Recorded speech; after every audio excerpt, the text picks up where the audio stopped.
Good morning, and you are very welcome to my Monday messages. And for those of you who haven't seen me before, my name's Rebecca, and I'm a homeopath, I'm a holistic health coach, and I'm a natural health advocate.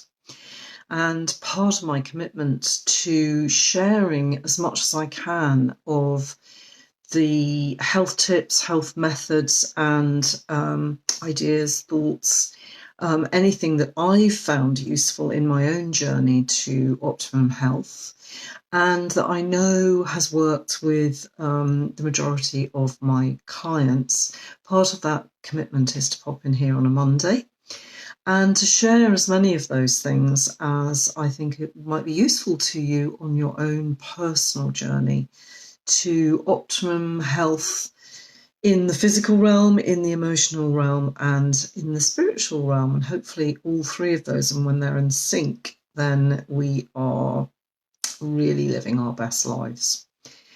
So you're very welcome. Here in County Kerry, we are enjoying a second summer. Not unusual, I have to say, because September is usually, I think, one of the best months, but beautifully welcome nonetheless. Always a little bit cruel, I think, for the children going back to school. But it's lovely for us to enjoy the last bits of what has been a pretty good summer, actually. So if you are joining me, you're very welcome. And if you're watching the replay, you're equally welcome. And if you do like what I share, I love to hear that. And or if you don't like it, that's equally fine. But it's lovely to actually have some contact. So let me know in the comments below, whatever you think of what I'm saying. And if you want to know more, or you want to have access to more information like this, then do click on the link that's with this video. And you can either book a free call with me there, or you can book a consultation, or you can just join my email list and receive more tips and advice and nice things, special offers and things like that.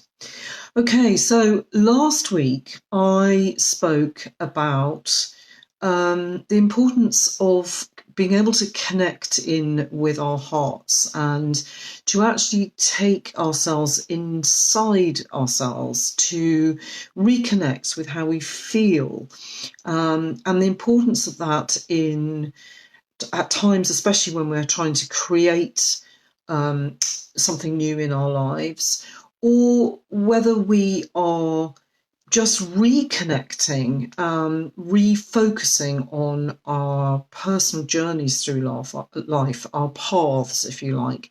I spoke last week about how this time of year is actually a really good time of year to do that. It's the beginning of the academic year for kids and for adults in teaching roles. And it's often seasonally, it's a time when we're almost at our best because we've had some relaxation time, we've had some time connecting with nature, we've been outside, we've been enjoying the sun, and everything is really at its peak. And it's a really creative time, full of potential. If we can just touch into, okay, well, am I for the next few months, maybe looking at Christmas as a kind of not a finishing point, but a measuring point, if you like. How do I want to feel this Christmas? How do I want to feel over the next 3 months in my everyday life? Am I still on track? Am I still on the right path for me? And that's connecting into your heart to be able to do that, and using your heart as a navigation tool is, you don't go far wrong with that. So it's not so much about being in your head and planning things that are a measure of success in a very external way. It's much more about connecting in with your feelings and being able to create from that space. So today, and I can see several of you have popped on, do introduce yourselves or just give me a thumbs up. It'd be lovely to feel that you're with me. So yes, today I just wanted to actually share another way of doing that, of being able to connect in with who you are really at a very heart-centered place, and studies have proved that actually when we can get into that place, when we can get into that place of relaxation and calm, and physically your breathing has slowed down, your shoulders have come down, and you're really open and full of potential, if you like. And studies have proved that that is actually the case, that your potential for creating long-term plans, long-term visions, things that are going to sustain you or sustain whoever you're focusing on, whatever you're focusing on, in a much more lasting, sustaining way. You need to be in that space. There was one study, very interestingly, that proved that actually people's literal peripheral vision, when you hold your hands out, can't really see on this camera, but if you hold your hands out to the side and keep focusing in front, there comes a point, you're still aware, I'm still aware of my hands even now, and now I've just lost them now. So that is your peripheral vision. And there was a very elaborate study done to prove that when you're in your very much external world, when you're kind of very adrenally driven, you're cortisol driven, you're focusing on being on the offensive, being on the defensive, getting things done, busy, your peripheral vision actually shrinks. It actually shrinks really quite substantially. And that mirrors your ability to be able to make very good, long-lasting, sustainable decisions. So part of practicing on a regular basis, dropping into that space where you can be relaxed and open, is going to pay dividends if you're trying to create and maintain your best life. And this is particularly important for women because that's how we work, actually. We work on feelings rather than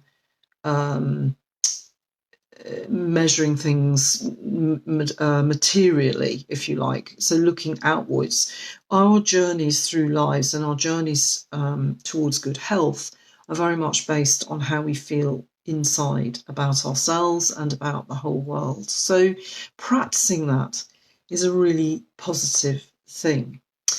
So whether you choose to do a regular meditation practice, or you walk in nature, or you sit in nature, or you just make sure that you have some kind of daily, preferably, time where you're just quiet and reflective, then the more you do that, the more able you are to connect into that very, very quickly, and the more able you'll be able to harness it and use it to design your best life.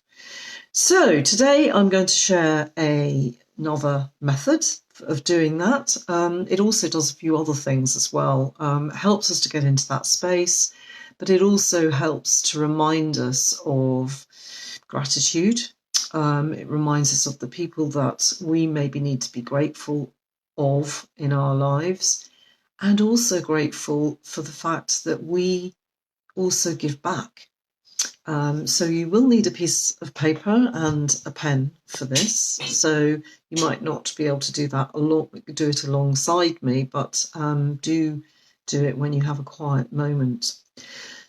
So the first thing I want you to do is make a list of all the people in your lives, and you can go back as far as you want to, all the people in your lives who have made a positive difference to you, who have supported you in some way, who have encouraged you, who have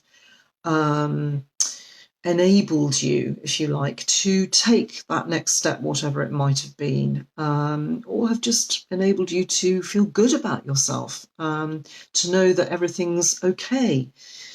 that could be, going right back to childhood. It could be friends, it could be teachers, it could be a parent, it could be a grandparent, an aunt, an uncle, anybody at all. Later on, maybe mentors, sometimes just random strangers that have come into your life, kind of made a difference. So just spend some time on putting that list together. And then the second step is to really focus on how those people enabled you to feel. Not so much what they enabled you to do, but how that made you feel. How did it feel to have somebody who believed in you, who encouraged you, who supported you, who maybe literally enabled you to? Maybe they, lent you money or lent you clothes or fed you or shared something with you. How did it feel to have somebody believe in you to the extent that they were doing that for you? And spend some time with this, because it's a lovely feeling. And notice how it feels. Notice how it feels in your physical body as well as in your head. Notice that it will probably bring a smile to your face. I'm thinking of one particular person as I'm talking, actually. And then the third step in this process is actually to ask yourself, whose list am I on? Because we cannot exist in this world without having some kind of effect on others. Sometimes it's very conscious, sometimes it may be subconscious. Now, obviously, we won't know ultimately the effect that we have on every single interaction that we have with others. And I'm not expecting you to be able to list those, but just to have a go at listing or thinking about the people that you've made a difference to, the people that you have helped or encouraged or supported over the years. And again, not so much what they've been able to do, but how that makes you feel once you can acknowledge the fact that you were able to change somebody's course in their life or their immediate action or even how they felt. And again, if you've got kids, then there will probably be numerous examples of that. But you don't have to have children to have experienced that.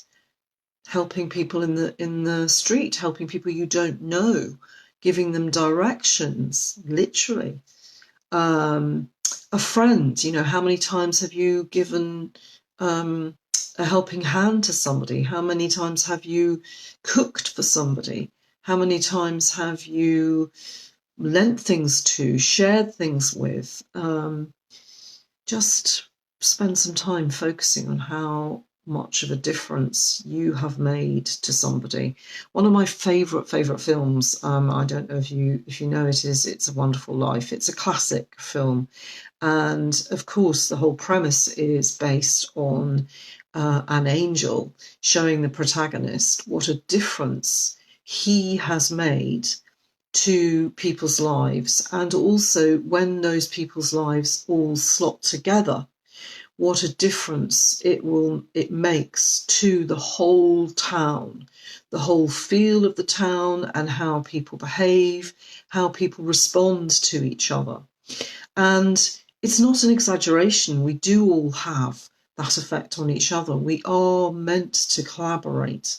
So doing this exercise, I hope, will make you more conscious of the effects that others have on you and that you have on them, because it's very much a two-way street. And connecting with that heart space, being in that positive side of your parasympathetic nervous system, is a really, really brilliant place to be, because it reminds us of the potential that is out there and the potential that is in here. as well for making a positive difference.